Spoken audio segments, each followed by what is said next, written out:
Hello. आज हम लोग पढ़ने वाले हैं मल्टीप्लिकेशन ऑफ ए मैट्रिक्स। दो मैट्रिक्स को हम लोग मल्टीप्लाई कैसे करते हैं। तो सबसे पहले जो आता है कि if the number of column of A, अगर फर्स्ट मैट्रिक्स का कॉलम इक्वल हो number of rows of B, B matrix के रो के साथ इक्वल हो। सपोज अगर हमारे पास में एक मैट्रिक्स है ए, ठीक है जी, जिसका ऑर्डर है m क्रॉस n, और एक मैट्रिक्स है B जिसका ऑर्डर है जिसका ऑर्डर है P क्रॉस Q। तो मल्टीप्लिकेशन तभी पॉसिबल है दो मैट्रिक्स का जब नंबर ऑफ कॉलम, ठीक है, नंबर ऑफ कॉलम इक्वल हो नंबर ऑफ रो के। मतलब अगर हमें n इक्वल्स टू p मिल जाए तब हम लोग दो मैट्रिक्स का मल्टीप्लिकेशन कर सकते हैं। अगर हमें ए बी फाइंड करना है तो हमें पता है कि n और p आपस में इक्वल होने चाहिए, और जो रिजल्टेंट मैट्रिक्स है, मतलब जो यहाँ पे मैट्रिक्स जो रिजल्टेंट बनेगा, तो जो बच गया है m क्रॉस q, वो हमारा रिजल्टेंट रिजल्टेंट मैट्रिक्स होगा।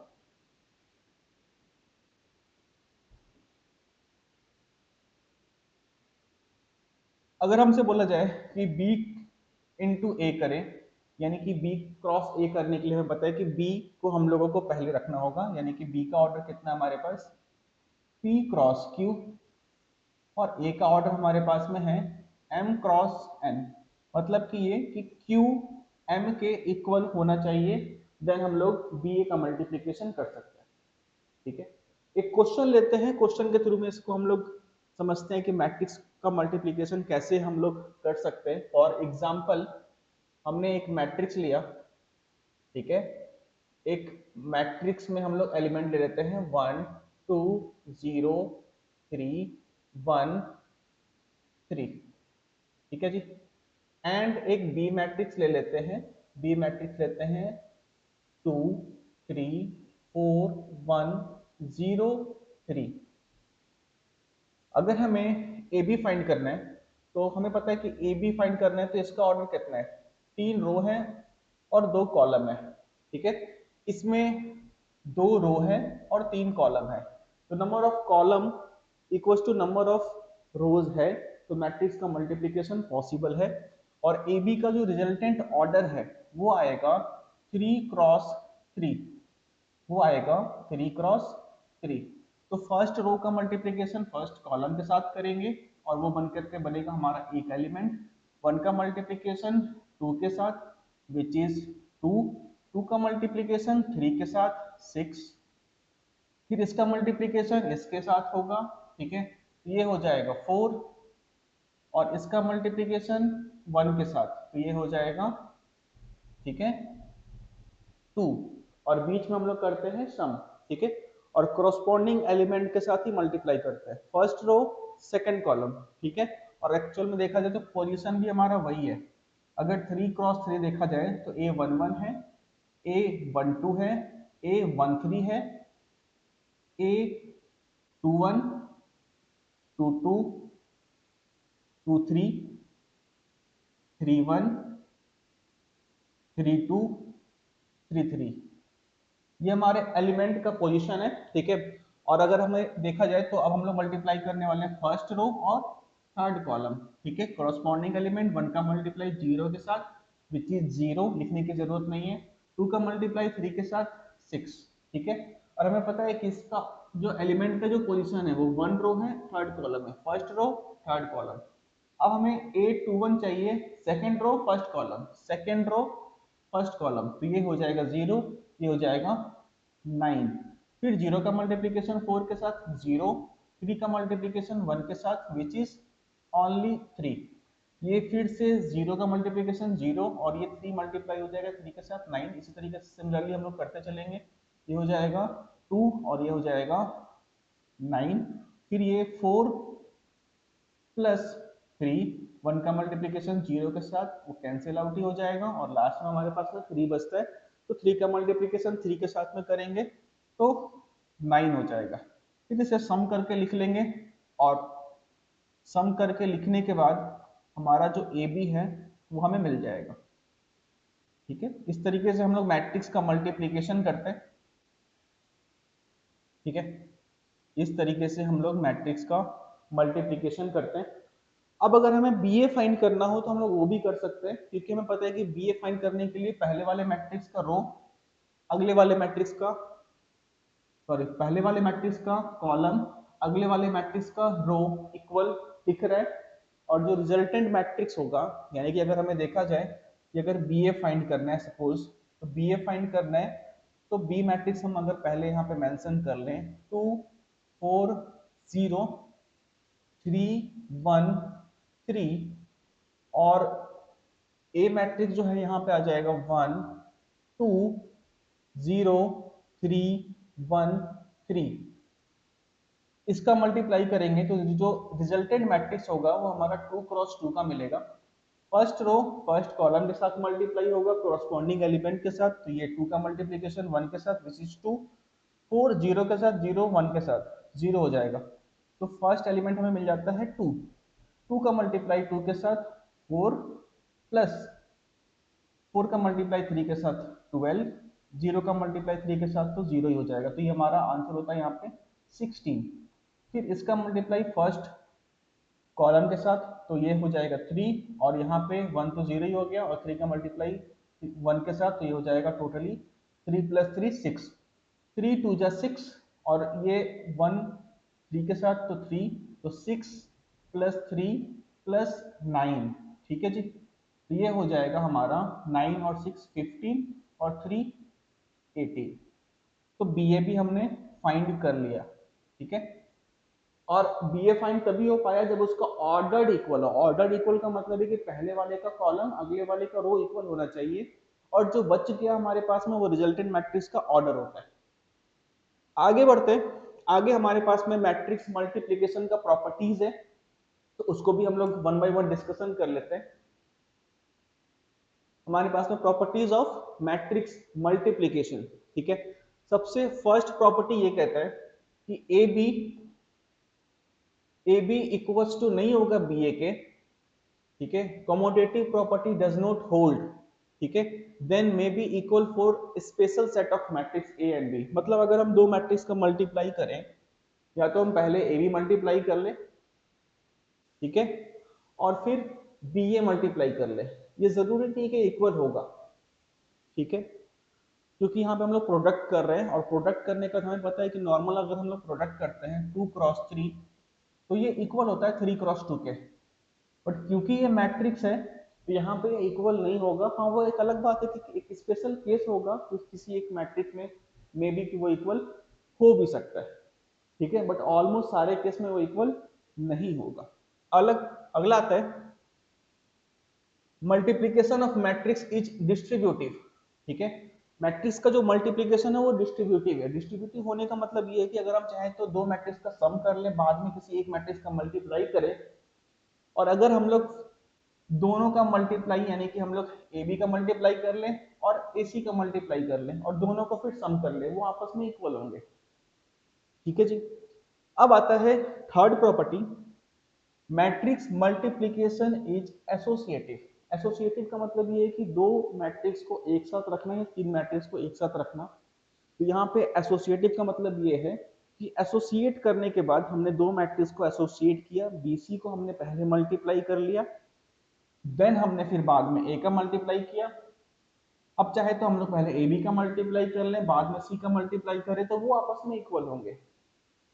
ठीक है, अब आता है कि if A B equals to 0, अगर कोई दो मैट्रिक्स का मल्टीप्लिकेशन अगर 0 है तो ये जरूरी नहीं है, then it is does not necessary mean that A equals to 0 और बी इक्वल्स टू 0। इसका मतलब ये नहीं कि ए भी 0 हो और बी भी 0 हो। जरूरी नहीं है कि ए मैट्रिक्स जो है वो हमारा 0 के इक्वल हो और बी मैट्रिक्स 0 के इक्वल हो। लेट सपोज हमारा एक एग्जांपल है, ठीक है, एक मैट्रिक्स हमने लिया एंड बी मैट्रिक्स अगर हम यहाँ पे लें तो ये हो जाएगा 1 0 0 0, और ये हो जाएगा ए बी, अगर हम इसका मल्टीप्लाई करते हैं तो फर्स्ट रो फर्स्ट कॉलम के साथ मल्टीप्लाई हो रहा है, ये हो जाएगा 0, फर्स्ट रो सेकंड कॉलम के साथ तो 0, ये मल्टीप्लाई इसके साथ होगा तो ये भी 0, ये मल्टीप्लाई इसके साथ हो जाएगा, सेकंड रो सेकंड कॉलम के साथ मल्टीप्लाई होगा तो वो भी हो जाएगा 0। तो हमने एक नॉन जीरो मैट्रिक्स लिया ए, अगला भी एक नॉन जीरो मैट्रिक्स लिया बी, दोनों का प्रोडक्ट आ गया 0। तो इसका मतलब ये कि ऐसा जरूरी नहीं है कि अगर ए बी का प्रोडक्ट अगर हम करते हैं तो वो अगर 0 आ गया तो इसका मतलब ये नहीं कि ए 0 होगा या बी 0 होगा। ऐसा हो सकता है कि दोनों नॉन जीरो भी हो तो भी हमारे पास में उसका रिजल्ट जो है वो 0 आ सकता है। आगे प्रॉपर्टी है कि अगर हम किसी भी मैट्रिक्स में आइडेंटिकल मैट्रिक्स का मल्टीप्लाई करें, सपोज अगर हमारे पास में एक मैट्रिक्स है ए 1 2 3 4, अगर हम इसमें आइडेंटिकल मैट्रिक्स का मल्टीप्लाई कर दें, आइडेंटिकल मैट्रिक्स अगर हम एक ले लें यहाँ पे 1 0 0 1, ठीक है जी, तो a इंटू आई अगर हम करते हैं तो हमारे पास में क्या आएगा, आप देखें फर्स्ट रो फर्स्ट कॉलम के साथ मल्टीप्लाई करेंगे तो ये 1 1 के साथ होगा, 2 0 के साथ होगा तो यहाँ पे रिजल्ट 1 ही आना है। ये इसके साथ मल्टीप्लाई होगा तो 1 तो 0 ही हो गया, 2 का मल्टीप्लीकेशन 1 के साथ तो यहाँ पे आ जाएगा 2, 3 का मल्टीप्लीकेशन 1 के साथ तो ये हो जाएगा 3, 4 का मल्टीप्लीकेशन 0 के साथ तो 0, फिर अगेन ये मल्टीप्लाई होगा इसके साथ तो केवल 4 ही बचेगा क्योंकि यहाँ पे 1 है और यहाँ पे 3 0 के साथ तो 0 ही हो जाएगा। तो अगर हम किसी भी मैट्रिक्स में आइडेंटिकल मैट्रिक्स का चाहे तो पहले मल्टीप्लाई करें चाहे तो बाद में मल्टीप्लाई करें, उसका रिजल्ट वापस हमें सेम मैट्रिक्स ही मिलने वाला है। अब आता है ठीक है कि अगर हम दो आइडेंटिकल मैट्रिक्स ले लें तो उसका रिजल्ट हर हमेशा आइडेंटिकल मैट्रिक्स ही मिलने वाला है। इसका एग्जांपल हम लोग यहाँ पे देख लेते हैं, ठीक है, इसका एग्जांपल हम लोग यहाँ पे देख लेते हैं। अगर हमने आइडेंटिकल मैट्रिक्स लिया, ठीक है, और इसका प्रोडक्ट आइडेंटिकल मैट्रिक्स के साथ ही कर दिया तो ये जो है आइडेंटिकल मैट्रिक्स के ही इक्वल आएगा, यहाँ आ जाएगा 1, ये तो 1 0 के साथ 0, ये भी 0 हो जाएगा, और ये 0 और ये भी 0, यहाँ 0, ये 0 और ये 1, तो वापस हमें आइडेंटिकल मैट्रिक्स ही मिलेगा, चाहे तो हम कितने भी मैट्रिक्स का मल्टीप्लाई कर ले, ठीक है, कितने भी ऑर्डर का, ठीक है, कितने भी ऑर्डर का अगर हम मल्टीप्लाई कर ले तो उसका जो प्रोडक्ट है वो आइडेंटिकल मैट्रिक्स ही मिलने वाला है। आगे बढ़ते हैं। अब आता है कि अगर हमें कभी भी तीन मैट्रिक्स का प्रोडक्ट करना हो, ठीक है, तो सबसे पहले हम एक बार ऑर्डर चेक कर लेते हैं। 3 क्रॉस 1 है ये मैट्रिक्स का ऑर्डर, और इस वाले मैट्रिक्स का ऑर्डर है 1 क्रॉस 3, इस वाले मैट्रिक्स का ऑर्डर है 3 क्रॉस 1। तो हमें तीन मैट्रिक्स का मल्टीप्लिकेशन करना है, तो हम लोग एक बार इसके ऑर्डर को चेक कर लेते हैं कि मल्टीप्लिकेशन पॉसिबल इन दोनों का है कि नहीं है। तो इन दोनों का मल्टीप्लिकेशन तो पॉसिबल है, बट जो रिजल्टेंट मैट्रिक्स है वो 3 क्रॉस 3 का मिलेगा, तो हमें 9 एलिमेंट्स लिखने होंगे। बट अगर हम अच्छे से देखें तो इस वाले मैट्रिक्स का ऑर्डर है 3 और इस वाले मैट्रिक्स का भी ऑर्डर है 3, तो इन दोनों का भी मल्टीप्लिकेशन पॉसिबल है। और जो रिजल्टेंट मैट्रिक्स है, ठीक है, वो 1 क्रॉस 1 का मिलने वाला है, मतलब केवल एक सिंगल एलिमेंट मिलने वाला है हमें। तो हम लोग पहले इसी का मल्टीप्लिकेशन कर सकते हैं, ये हो जाएगा 4 2 8 -15 +10, ठीक है, और ये तो चलता रहेगा एज इट इज। अगला हम लोग इसके साथ ही मल्टीप्लिकेशन कर लेंगे, ये हो जाएगा 1 -2 3, और ये हो जाएगा 3 18 -15 3। अब इसका मल्टीप्लिकेशन कर लेंगे तो यहाँ पे ये आ जाएगा 3 -6 और ये हो जाएगा 9, ठीक है। तो जरूरी नहीं है कि हम लोग पहले जो आगे में फर्स्ट में लिखा हुआ मैट्रिक्स हम लोग उसी का पहले मल्टीप्लाई करें, ठीक है। अगर हमें, ठीक है, कम मल्टीप्लिकेशन करना पड़े, अगर हमारे पास में एलिमेंट कम लिखना हो तो ज़्यादा अच्छा है कि हम लोग पहले उसको मल्टीप्लाई कर लें, देन फिर हम पहले वाले का मल्टीप्लाई कर लें, ठीक है। तो एक बार ऑर्डर जरूर चेक कर लें अगर हम एक से ज़्यादा मल्टीप्लिकेशन कर रहे हो मैट्रिक्स का। तो आगे कुछ और क्वेश्चंस हैं, ठीक है, उसको भी हम लोग डील करते हैं, ठीक है। क्वेश्चन है, अगर दो मैट्रिक्स, ठीक है, इस तरीके से दिया हो कि A B equals to B है और B A equals to A है, देन हमें फाइंड करना A square plus B square. तो हम लोग गिवन का ही यूज करते हैं। तो गिवन का यूज करने के बाद हम लोग ए स्क्वायर बी स्क्वायर तक पहुंच जाएंगे। हमें पता है कि ए भी दिया हुआ है किसके इक्वल, बी के इक्वल। तो अगर हम लोग प्री मल्टीप्लाई कर दे, प्री मल्टीप्लाई करने का मतलब है कि पहले मल्टीप्लाई करना, प्री मल्टीप्लाई बाई किसके साथ करें, बी के साथ। बी के साथ इसीलिए कर रहे क्योंकि हमें पता है कि बी का मल्टीप्लीकेशन बी के साथ करेंगे तो बी स्क्वायर मिल जाएगा इस वाले पर्टिकुलर इक्वेशन से। तो यहाँ पे बी का मल्टीप्लाई हम लोग करेंगे तो ये हो जाएगा B A into B equals to B square. और अगर देखें तो बी ए किसके इक्वल है, तो बी ए के इक्वल है। ए बी इक्वल्स टू कितना हो जाएगा, बी स्क्वायर। सिमिलरली हम लोग अगर देखा जाए तो बी ए हमें दिया हुआ है ए के इक्वल, इसमें भी अगर हम लोग प्री मल्टीप्लाई करें ए के साथ तो ए स्क्वायर, और यहाँ हो जाएगा ए बी ए। इसको अगर सेपरेट कर दें तो ए बी किसके इक्वल है, बी के इक्वल है। तो बी ए इक्वल्स टू कितना हो जाएगा, ए स्क्वायर। और ए स्क्वायर प्लस बी स्क्वायर कितना हो रहा है, ए स्क्वायर प्लस बी स्क्वायर जो है ए बी प्लस बी ए के इक्वल है, ए बी प्लस बी ए के इक्वल है। आगे हम लोग देखते हैं, आगे है हमारा क्वेश्चन, ठीक है। ये मल्टीप्लीकेशन नहीं है, ठीक है, ये एक्चुअल में हमें दिया हुआ है, ये कंडीशन है। ये अगर कंडीशन है तो हमें देन ये फाइंड करना है, ठीक है। तो हमें दो मैट्रिक्स दिया हुआ है, एक मैट्रिक्स ए है ये, बी मैट्रिक्स ये है, और ये कंडीशन दिया हुआ है। इस कंडीशन के अकॉर्डिंग हमें चीजें फाइंड करनी है, ठीक है। और ऑर्डर पेयर में हमें पीक्यू फाइंड करना है। तो सबसे पहला है कि अगर हमारे पास में a प्लस बी का होल स्क्वायर है is equal to A square plus B square है, तो क्या हम इसको ऐसे a plus B into A plus B लिख सकते हैं। इजिकल टू ये हो जाएगा A square plus B square, तो एज इट इज लिख लिया। इसका मल्टीप्लीकेशन इसके साथ करेंगे तो ये ए स्क्वायर हो जाएगा, इसका मल्टीप्लीकेशन इसके साथ करेंगे तो ये ए बी हो जाएगा, इसका मल्टीप्लीकेशन इसके साथ करेंगे तो ये बी ए प्लस इसका मल्टीप्लीकेशन इसके साथ करेंगे तो ये हो जाएगा बी स्क्वायर। और यहाँ पे ए स्क्वायर प्लस बी स्क्वायर है ही, तो ये इसका कैंसिल आउट कर लेते हैं। तो हमारे पास में क्या बन रहा है, A B equals to minus of B A. तो हमने एक रिलेशन क्रिएट कर लिया ताकि हम लोग दोनों को इक्वल रख सके, और इक्वल रखेंगे तभी तो हम लोग पी और क्यू का वैल्यू फाइंड कर पाएंगे, क्योंकि हमारे पास में पी और क्यू का वैल्यू तभी मिलने वाला है जब आपस में वो इक्वल हो, कुछ इक्वेशन टाइप का क्रिएट हो, तब हम लोग ये ऑर्डर पेयर में पी क्यू फाइंड कर पाएंगे। तो आगे बढ़ते हैं, मल्टीप्लाई करते हैं।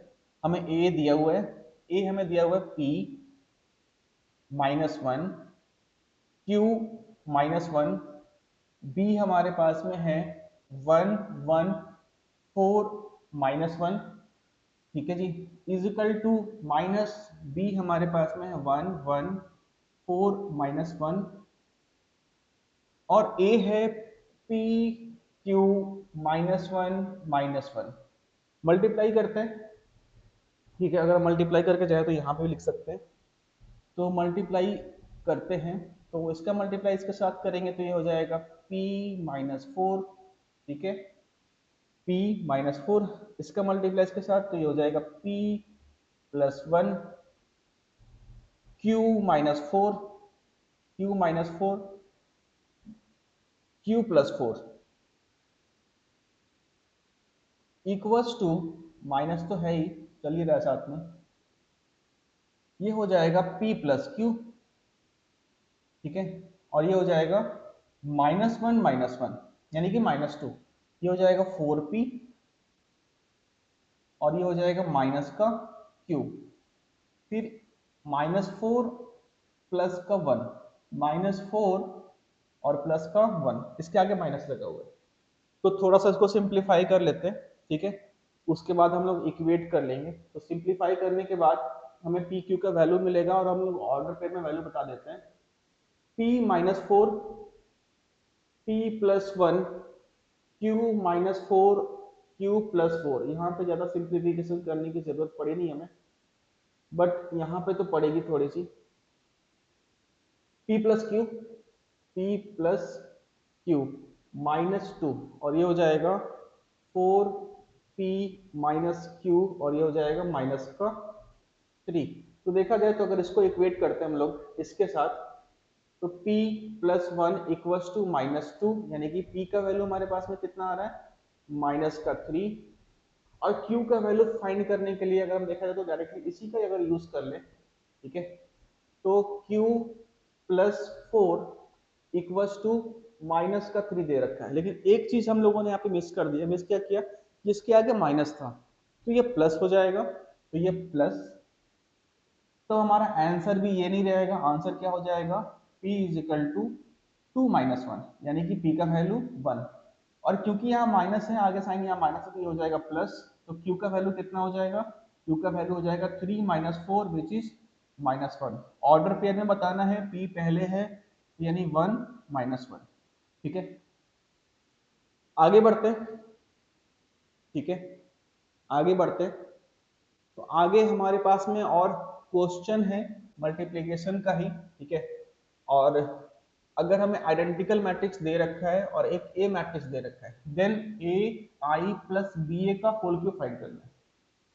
ठीक है जी, तो सबसे पहले हम लोग इक्वेशन को ही सॉल्व करते हैं। ए आई प्लस बी ए का whole cube is equal to A I दोनों का whole cube plus B A का होल क्यूब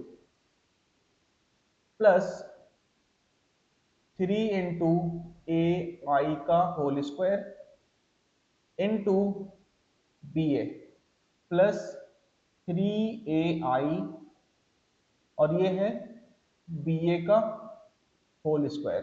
ठीक है, तो ये हो जाएगा ए cube I cube plus B cube A cube plus 3a² I square B A plus 3ai B square A square.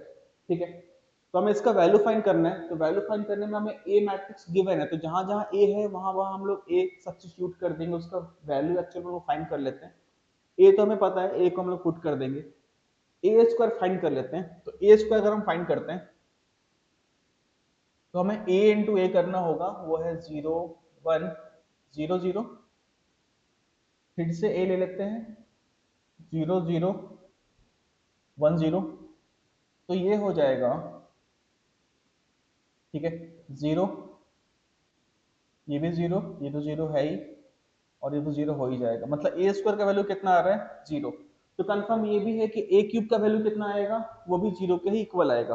ठीक है, तो इसके जगह हम लोग सब्स्टिट्यूट कर ले, तो यहाँ पे तो हमें पता है कि आइडेंटिकल मैट्रिक्स का अगर हम लोग आइडेंटिकल मैट्रिक्स के साथ चाहे जितनी बार भी मल्टीप्लाई कर ले, वो आइडेंटिकल मैट्रिक्स ही बनना है। और आइडेंटिकल मैट्रिक्स का अगर हम लोग किसी भी मैट्रिक्स के साथ मल्टीप्लाई करेंगे तो वापस वही बनना है। तो यहाँ पे तो ए क्यूब आ जाएगा। ए क्यूब की वजह से यहाँ पे 0 हो जाएगा, क्योंकि ए क्यूब का वैल्यू कितना है, 0 मैट्रिक्स है, तो यहाँ पे तो कुछ बचने वाला है ही नहीं। तो ये देख लेते हैं, ये तो बचने वाला है क्योंकि यहाँ पे ए मैट्रिक्स है और ए मैट्रिक्स नल मैट्रिक्स नहीं है। आइडेंटिकल मैट्रिक्स किसी के साथ मल्टीप्लाई होता है, किसी भी मैट्रिक्स के साथ, तो वापस से हमें वही मैट्रिक्स देते हैं। तो यहाँ तो कोई चेंजेस नहीं आने वाला है, बस आई हट जाएगा।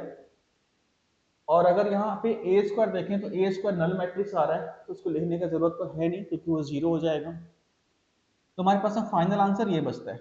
ठीक है, तो अगर हमें कभी भी होल क्यूब फाइंड करना है, किसी मैट्रिक्स का वैल्यू हमें दे रखा है, वैल्यू का मतलब कि अगर मैट्रिक्स हमें दे रखा है तो हमें होल क्यूब को एक्सपेंड करना है और मैट्रिक्स का यूज करते हुए हमें इक्वेशन को सॉल्व करना है। जो रेस्ट हमारे पास हम बच जाता है वो हमारा फाइनल रिजल्ट है। आगे बढ़ते हैं। आगे हमारे पास में और क्वेश्चन है कुछ। If the product of matrix this then n is equal to. तो जब कभी भी ऐसा n तक का सीरीज हो प्रोडक्ट में और हमें फाइनल उसका समेशन करके भी दिया हो, तो हम लोग पैटर्न ढूंढेंगे कि ये कौन सा पैटर्न फॉलो कर रहा है। एक्चुअल में कौन सा पैटर्न का मतलब है कि किस टाइप का पैटर्न फॉलो कर रहा है।